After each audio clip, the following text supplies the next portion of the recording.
ڕێز و سڵاو بۆیەوە بینەرانی خۆشەویستی تەلەڤیزیۆنی کۆمەڵە بە یارمەتی ئاوڕێیانی ئاوکار ماتوینەتەوە خزمەتتان بۆ پێشکەشکردنی گەشتی هەواڵەکانی سەر لە بەیانی ئەمڕۆی دووشەممە. سەرەتا سەردێڕی چەند هەواڵ. کۆبوونەوەی خانەنشینکراوان و معلمان لە کرماشان و تاران. ناڕوونی چارەنووسی هاوڵاتیەکی دەست بەسەرکراوی خەڵکی باشووری کوردستان لە شاری سنە. ناڕەزایەتی خەڵکی پارێزگای سیستان و بەلوچستان. ڕادەست نەکردنەوەی تەرمی 6 بەندکراوی سیاسی لە سێدارەدراو بە بنەماڵەکانیان و دیپۆرتی نزیک بە 5,000 پەنابەری ئەفغانستانی لە ئێران و پاکستان.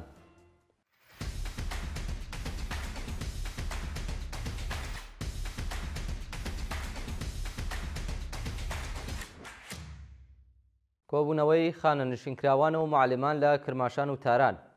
ڕۆژی یەکشەممە ڕێکەوتی 13 ڕەزبەر 1404 کۆمەڵێک لە خانەنشینکراوانی سەرجەم سندوقەکانی خانەنشینی لە تاران و کرماشان لە بەردەم بینای و سانداری شاری کرماشان و تامینی نیشتیماعی شاری تاران کۆبوونەوە. بەشداربوانی کۆبوونەوەکە بە وتنەوەی دروشت، هەڵکردنی پلاکارد و خوێندنی سرود دشت بە بایەخنەدانی بەرپرسانی ڕژیمی کۆماری ئیسلامی بە داخوازیەکانیان ناڕەزایەتیان دەربڕی و ئاماژەیان بەوە کرد کە بەهۆی کەمبوونی ئەقدەست و پێنەدانی ئەقدەستە دواخراوەکانیان دۆخی ژیانیان لە خراپیدایە و خوازیاری بەرزکردنەوەی ئاستی هەقدەست، دابینکردنی بیمەی دەرمانی کارامە و هەروەها ئازادکردنی خانەنشینکراوانی دەست بەسەرکراو لەلایەن هێزەکانی ڕژیمەوە بوو. ناڕوونی چارەنووسی هاوڵاتیەکی دەست بەسەرکراوی خەڵکی باشووری کوردستان لە شاری سنە. عەدنان تۆفیق، هاوڵاتی خەڵکی باشووری کوردستان سەرەڕای تێپەڕبوونی زیاتر لە 3 مانگ لە دەست بەسەرکرانی هێشتا چارەنووسی دیار نییە. ناوبراو هاوکات لەگەڵ دەستپێکرانی ێرشی ئیسرائیل بۆ سەر کۆماری ئیسلامی لەلایەن هێزەکانی ئیتڵاعاتی سوپای ڕژیمەوە لە شاری سنە دەست بەسەرکرا و دواتر ڕەوانەی گرتوخانەکانی ئەو ناوەندە کرا. شانی باسە و دەست بەسەرکراوە شارۆمەندی عێراقە و تا ئێستا لە سەرەتاییترین مافەکانی و تەنانەت لە مافی دەستڕاگەیشتنی بە پارێزەر و پەیوەندیگرتن لەگەڵ بنەماڵەکەی بێبەش کراوە و تا کاتی داڕشتنی ئەم هەواڵە سەبارەت بۆ هاوڵاتیە هیچ زانیاریەک لە بەردەستدا نییە. کۆبوونەوەی خانەنشینکراوانی تامینی نیشتیماعی لە پارێزگای خوزستان. ڕۆژی یەکشەممە کۆمەڵێک لە خانەنشینکراوانی تامینی نیشتیماعی لە شارەکانی ئاهواز و شوش دشت بە خراپی دۆخی ژیان و معیشەتیان کۆبوونەتەوە.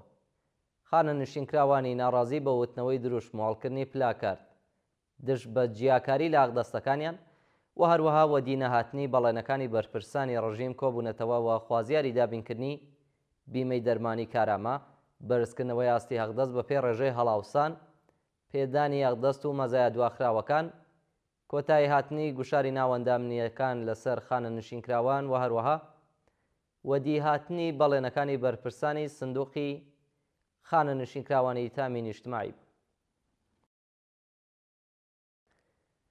کۆبوونەوەی ناڕەزایەتی نانەواکان لە شاری مەشهەد. ڕۆژی یەکشەممە ڕێکەوتی 13 ڕەزبەر کۆمەڵێک لە نانەواکان لە شاری مەشهەد دژ بە پێنەدانی پشکی ئارد کۆبوونەتەوە.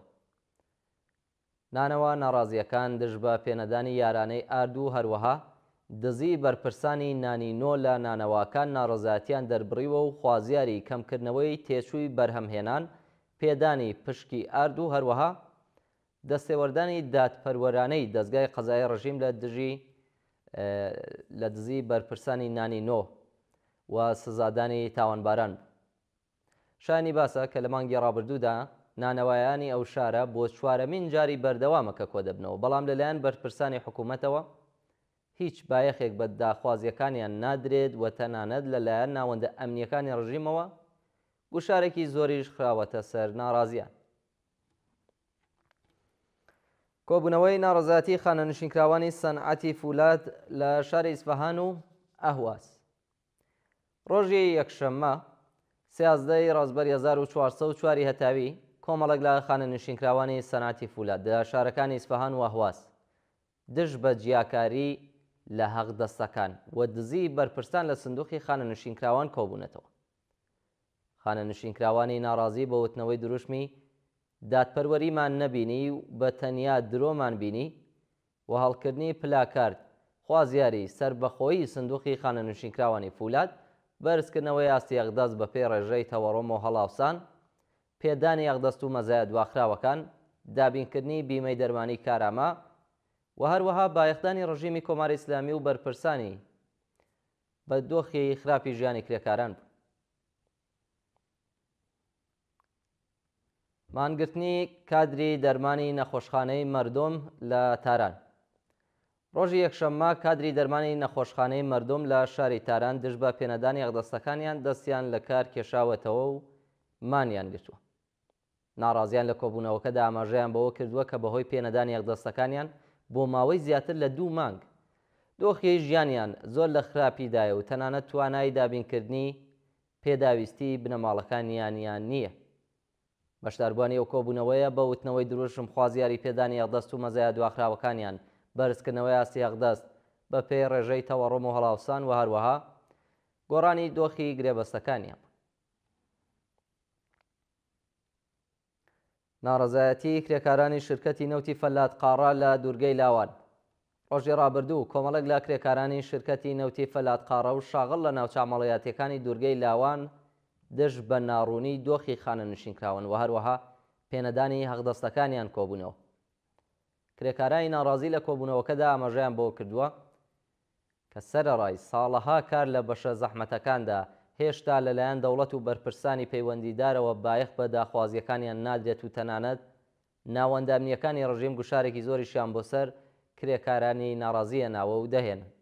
لە بەردەوامی کۆبوونەوەکەدا ناڕازیان بە وتنەوەی دروشت مۆڵکردنی پلاکارد خوازیاری بەرزکردنەوەی ئاستی ئەقدەست بە پێی ڕێژەی تەوەڕۆم و هەڵاوسان، دابینکردنی بیمەی دەرمانی کارامە، ئیمکاناتی ڕفاهی، ئیمەنی شوێنی کار و ئەمنیەتی پیشەیی، سربەخۆی سندوقی خانەنشینکراوانی سەنعەتی نەوت، بەکردەوە دەرهاتنی یاسای 15 ڕۆژکار و 15 ڕۆژ پشودان، وەرگرتنی هێزی کاری نوێ و هەروەها وەدی هاتنی بەڵێنەکانی بەرپرسان بوو. ناڕەزایەتی خەڵکی پارێزگای سیستان و بەلوچستان. ڕۆژی یەکشەممە ڕێکەوتی سیانزەی ڕەزبەر کۆمەڵێک لە خەڵکی پارێزگای سیستان و بەلوچستان دژ بە داخنانی سنووری ڕووتەک لەلایەن سوپای پاسدارانەوە لە بەردەم ئۆستانداریە و پارێزگایدا کۆبوونەوە. خەڵکی ناڕازی لە کۆبوونەوەکەدا ئاماژە بەوە دەکەن کە بەهۆی داخرانی ئەو سنوورە لەلایەن سوپای پاسدارانەوە ژیان و معیشەتی کۆمەڵێکی زۆر لە خەڵکی ناوچە سنووریەکان لە خراپیدایە و خوازیاری کردنەوەی ئەو سنوورە و هەروەها چارەسەرکرانی کێشەی معیشەتی خەڵکی و پارێزگایە بوون. ناڕازیان جەختیان لەسەرەوە کردوێتەوە کە بەهۆی داخرانی ئەو سنوورە ژیانی زۆرێک لە خەڵک تێک دراوە و پێویستە دەوڵەت لە ئاست ئەم کێشەیەدا وەڵامی خەڵک بداتەوە.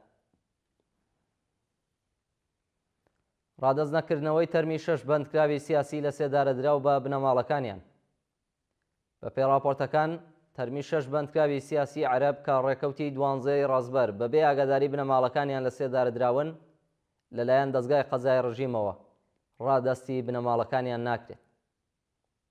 ئەو 6 هاوڵاتیە بەناوەکانی عەلی مەجدەم، محەممەد ڕەزا مقەدەم، موعین خەنفەری، حەبیب دریس، عەدنان غەبیشاوی و سالم موسەوی لەلایەن دەستگای قەزای ڕژیمەوە بە تۆمەتی چالاکی چەکداری دژ بە ڕژیم و چەند تۆمەتێکی دیکە کە خراوەتە پاڵیان لە دادگایەکی نایاساییدا حکمی سێدارەیان بەسەردا سەپێنراوە.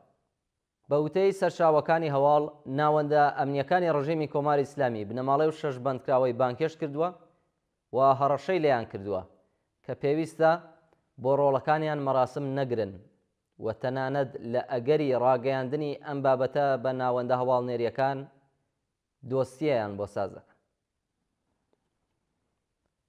و دوایین هەواڵمان سەبارەتە بە دیپۆرتی نزیک بە 5,000 پەنابەری ئەفغانستانی لە ئێران و پاکستان. بە وتەی لێژنەی پێڕاگەیشتن لەسەر کێشەی پەنابەرانی ئەفغانستان ڕۆژی هەینی ڕێکەوتی 10 ڕەزبەر 4,935 پەنابەری ئەفغانستانی ڕەوانەی وڵاتە کراونەوە. بە پێی راپۆرتەکان زۆربەی ئەو پەنابەرانە لە ترسی حکوومەتی تاڵبان بۆ وڵاتانی دیکە هەڵاتون و ئێستا پاشناردنەوەیان مەترسی لەسەر گیانیان هەیە. شانی باسە کە دەوڵەتی ئەفغانستان چەندین گروپی لە ناوچە سنووریەکان جێگیر کردووە بۆ دامەزراندنی حکوومەت و شەریعەتی ئیسلامی. پرۆپاگەندا بکەن و پەنابەران هان بدەن کە بگەڕێنەوە بۆ ئەفغانستان. بینەرانی خۆشەویست، گەشتیاواڵەکانی ئەمڕۆتان پێشکەش کرا. کات و ساتێکی خۆش بۆ هەموو لایەک.